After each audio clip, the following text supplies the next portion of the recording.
بسم اللہ الرحمن الرحیم۔ یہ بہت ہی پیاری زبردست حدیث ہے، گویا علم کا ایک سمندر ہے اور علم کی اہمیت کے اوپر زور اور علماء کی ضرورت کے اوپر زور دیتی ہے یہ حدیث۔ دیکھیے، ایک اور حدیث کے مطابق نبی علیہ السلام نے فرمایا تھا کہ سب سے بہتر دور میرا دور، پھر اس سے ملا ہوا، پھر اس سے ملا ہوا، پھر اس سے ملا ہوا۔ یعنی علمی لحاظ سے سب سے جو بہترین دور تھا وہ نبی صلی اللہ علیہ وآلہ وسلم جب تک زندہ تھے، ان کی موجودگی میں وحی کا نزول بھی ہوتا تھا، قرآن کا صحیح معنی مفہوم سمجھاتے تھے، عمل کر کے دکھاتے تھے۔ پھر دوسرا دور آیا جس میں ابو بکر صدیق رضی اللہ تعالیٰ عنہ، پھر سارے صحابہ جس دور میں موجود تھے، وہ بھی بہت ہی زبردست علمی اور تقوی کا دور تھا، شرک کا دشمن دور تھا، طاغوت کا دشمن دور تھا۔ پھر اس کے بعد تابعین اور پھر تبع تابعین کا دور آیا۔ گویا یہ 3 صدیاں جو تھیں، اگرچہ تقوی میں کمی آتی گئی، لیکن علم جو قرآنی علم تھا، ایمانی علم تھا، وہ اصلی حالت میں موجود تھا۔ پھر تیسری صدی کے شروع میں یہ صوفیوں نے وہ گمراہی پھیلائی، یہ وحدت الوجود کے عقیدے، وحدت الشہود اور حلول کے مشرکانہ عقیدے اسلام کے اندر داخل کرنے کی کوشش کی۔ ابن عربی نے، ابراہیم ادم نے، بایزید بستامی نے، اور پھر یہ عبد القادر جیلانی، محی الدین چشتی، علی اجویری، مجدد الفسانی اور شاہ ولی اللہ کا پورا خاندان، اور پھر ان کی واقعات، ان کے خدام آگے بریلویوں کی شکل میں، دیوبندیوں کی شکل میں، اہل حدیثیوں کی شکل میں سامنے آئے۔ تو یہ تیسری صدی کے اندر احمد بن حنبل کے ذریعے یہ عود روح فی القبر کا عقیدہ کہ مرنے کے بعد روح پھر اس جسم میں واپس آ جاتی ہے، اور یہ مردہ سننا شروع ہو جاتا ہے، دیکھتا ہے، اور یا روح کا کنیکشن اس کے ساتھ ہوتا ہے۔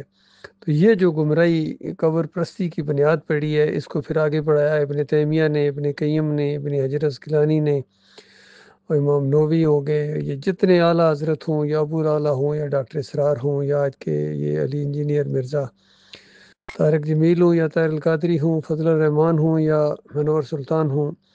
ان سب نے شرک کے ساتھ رابطہ ضرور رکھا ہے۔ تو اس طرح علم جو ہے وہ جہالت کی شکل اختیار کر گیا، اور انہوں نے گمراہی پھیلائی ہے، اور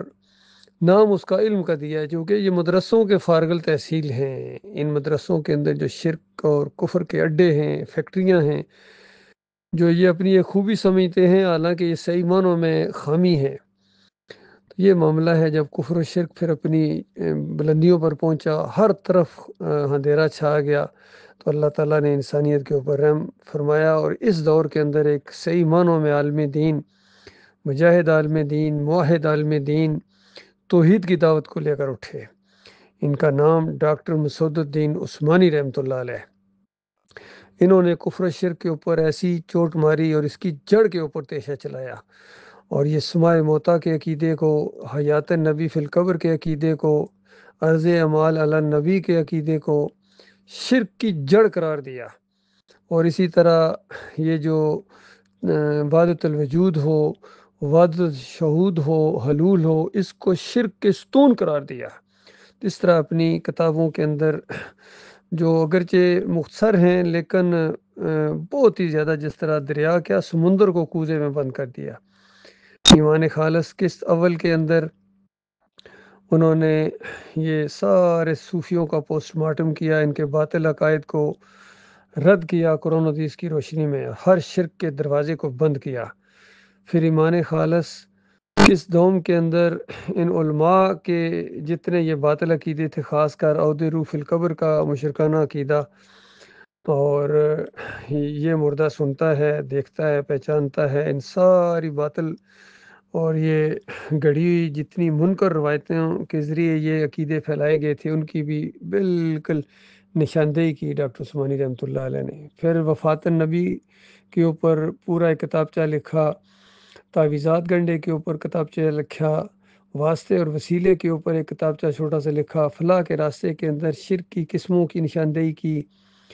اور عذاب برزخ میں بتایا کہ یہ جو عذاب قبر ہوتا ہے یہ اوپر برزخ میں ہوتا ہے، زمینی گڑھے میں نہیں ہوتا ہے، اسی طریقے سے انبیاء اور شہداء جنتوں میں زندہ ہیں، دنیاوی قبروں میں نہیں۔ اس طرح ٹائٹل باندھ کر ڈاکٹر صاحب نے یہ سارے عقائد جو ہیں ان کو قرآن اور حدیث کی روشنی میں پیش کیا، اور اپنی کچھ کتابوں کے آخر میں ان سب مسلک پرستوں کے جتنے باطل عقائد تھے ان کے فوٹو دیے کہ دیکھو قرآن و حدیث یہ کہہ رہا ہے اور حضرت صاحب یہ فرما رہے ہیں۔ تو اس طرح ان کو قرآن و حدیث کے کٹہرے میں کھڑا کر دیا۔ بہرحال ڈاکٹر صاحب 1986 میں وفات پا کے یہ دنیا ایک بہت بڑے عالم دین سے محروم ہو گئی، کیونکہ ڈاکٹر صاحب دین کو اجرت کا ذریعہ نہیں بناتے تھے، بلکہ اذان کے اوپر اجرت لینا، نماز پڑھانے کی اجرت لینا، یا یہ جو مدرسوں میں تعلیم دیتے ہیں اس کے پیسے لیتے ہیں، اس کو حرام قرار دیا اور کہا کہ یہ ایسے لوگ یہ پھر جو ہے یہ شیخ القرآن نہیں بلکہ حرام خور ہیں۔ اس طرح ان کے پیٹ کے اوپر لات ماری، اسی وجہ سے یہ سارے ڈاکٹر صاحب کے خلاف ہیں۔ یہ کبھی کبھی ان کے بیانات آتے رہتے ہیں، حتیٰ کہ علی انجینئر بھی، توصیف الرحمان راشدی بھی ڈاکٹر صاحب سے جو اختلاف رکھتے ہیں اسی وجہ سے کہ ڈاکٹر صاحب نے ان کے اکابرین کے اوپر اور ان کے کفر و شرک کے اوپر لات ماری ہے۔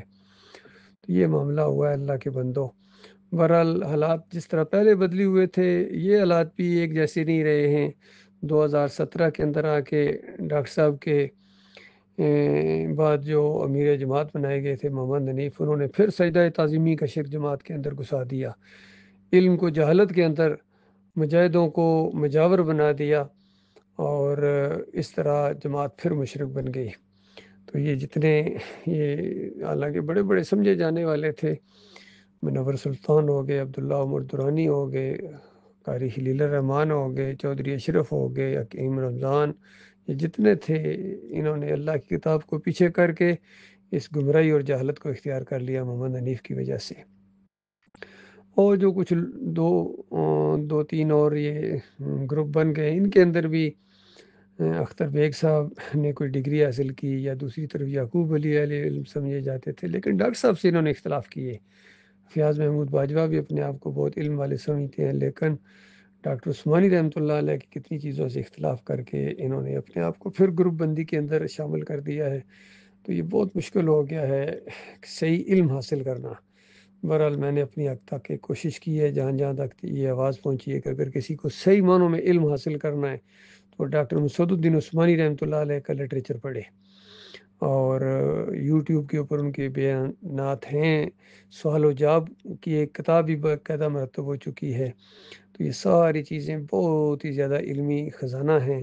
اور بہت ہی زیادہ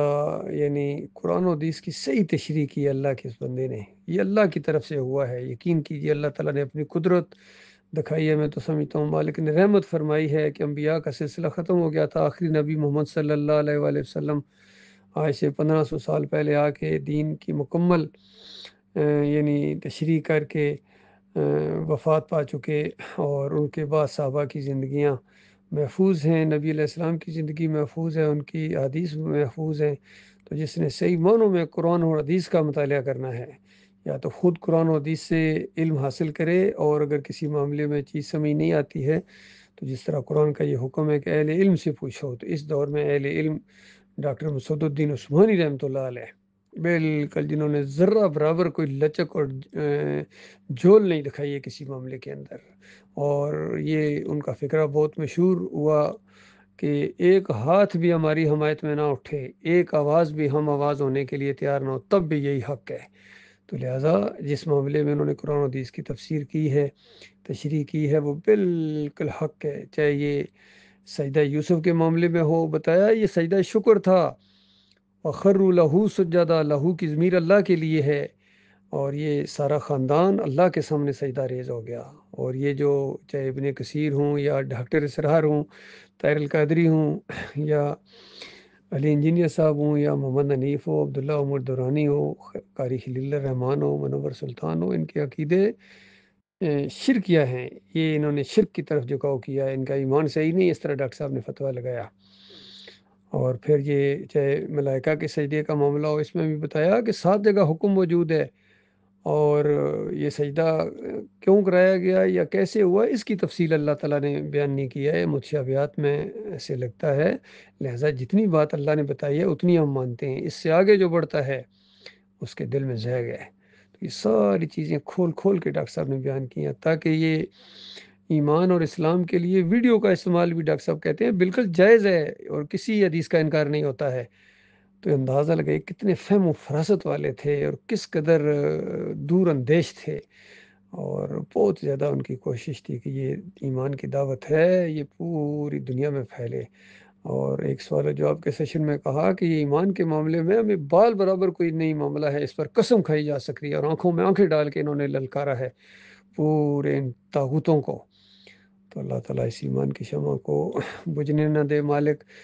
اور ہم جو اس راستے میں کھڑے ہوئے ہیں یہ بالکل شعور کے ساتھ پوری بصیرت کے ساتھ ہیں، ایک لمحے کے لیے بھی گزشتہ 38-39 سال سے ایمان کے اندر جب سے میں نے قدم رکھا ہے ایک لمحہ بھی ایسا نہیں ہوا کہ اس ایمان کے حوالے سے کبھی کوئی شک ہو۔ یہ اور بات ہے کہ ہم خود کمزور ہیں، یعنی اس انداز سے ہمارا علم تو نہیں ہے جیسا ڈاکٹر عثمانی رحمۃ اللہ علیہ کا اس دور کے اندر، لیکن پھر بھی جو بات سمجھ میں آئی ہے وہ بالکل دل کے اندر اتر گئی ہے کہ یہی حق ہے۔ کفر و شرک کے اندھیرے کے اندر صرف ایک یہ شمع روشن ہے۔ اللہ تعالیٰ ایمان کی اس شمع کو اور بڑھائے، مالک ہمیں استعمال کرے۔ جمائے رکھے بڑے بڑے آئے ہیں لیکن پھسل جاتے ہیں، جماؤ نہیں دکھاتے ہیں۔ جو جماؤ گروہ دکھائے گا اس ایمان عقیدے کے اوپر وہ انشاءاللہ کامیاب ہوگا، دنیا میں بھی اور آخرت میں بھی۔